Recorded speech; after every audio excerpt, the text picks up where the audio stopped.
Hello everybody, this is Rick Mantei here again. I'd like to talk today about the Battle of Britain. It began this week, 84 years ago.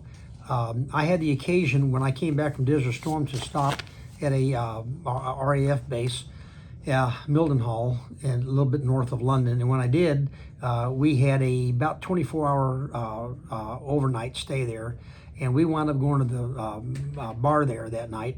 And there were a lot of these RAF guys there from the Battle of Britain. There were guys walking around with one leg, one eye, peg legs, and everything else. And these guys were great. And we spent the whole night talking with them.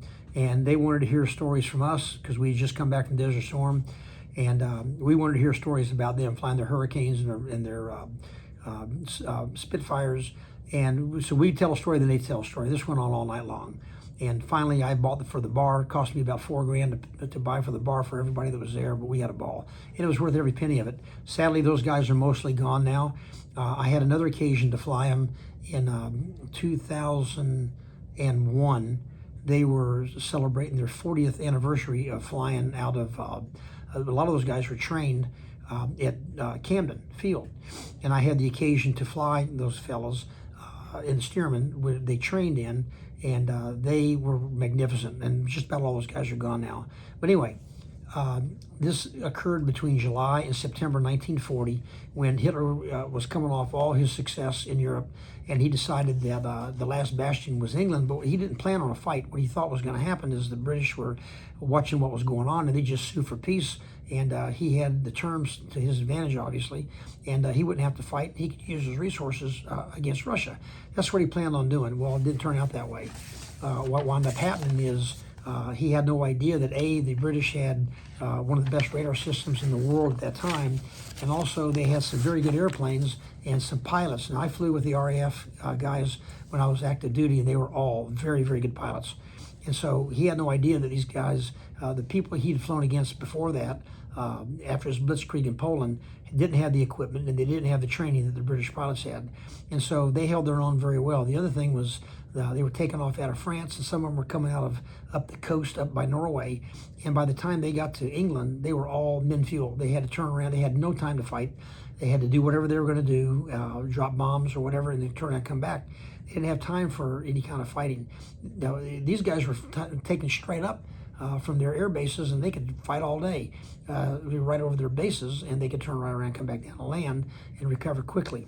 So that made a big deal, having the radar and then also having the airplanes home field advantage, and it played off in their favor very greatly.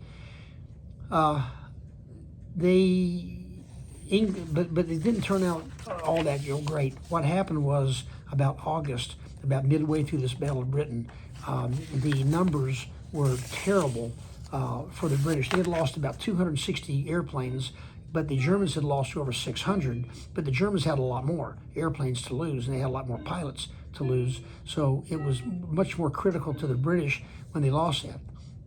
And what they did was they were pumping these airplanes out as quickly as they could, but what wound up happening was the Germans accidentally, bombers accidentally bombed London. It was bad weather, and the guys that did it didn't mean it, but they did, and they bombed London. Well, that just tore the Churchill and all the people in power. It just made them madder than a hornet.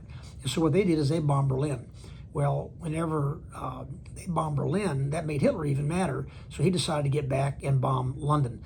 That was the end of September of 1940. Well, guess what? That took the heat off the fighter command that was defending the British Isles.